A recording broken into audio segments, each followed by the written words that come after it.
Welcome to this tutorial showing how to use the index function in Excel. The index function is not as known as the VLOOKUP function and is mostly due to the fact that it's mostly useful when used in combination with another lookup function, especially the match function. By itself, the index function returns a value of a cell at the intersection of a particular row and column in a given range. Think about playing Battleship. B7. You want to know what's located at the intersection of column B and row 7. That's pretty much how the index function works. This is the syntax of the index function. Equals index, open parentheses, followed by three parameters separated by commas. First, where you want to look, comma, the row number in the range containing the value to return, comma, the column number in the range containing the value to return, closing parentheses. In our example, we have values by products and by months, and a row and a column, row 2, column 5.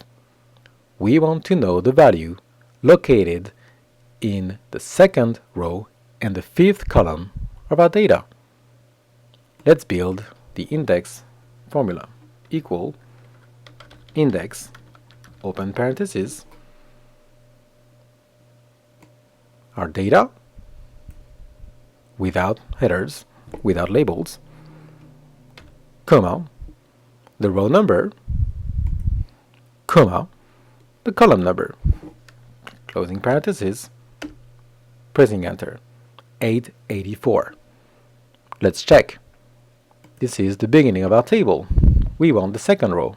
1, 2, the fifth column. 1, 2, 3, 4, 5.